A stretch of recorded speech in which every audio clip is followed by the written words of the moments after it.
zici? La mulți ani! La mulți ani. Tu ce zici? Mulțu?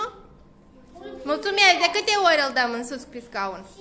5! Încet, încet, nu ne grăbim.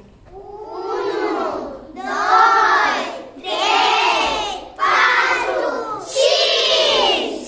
Bravo!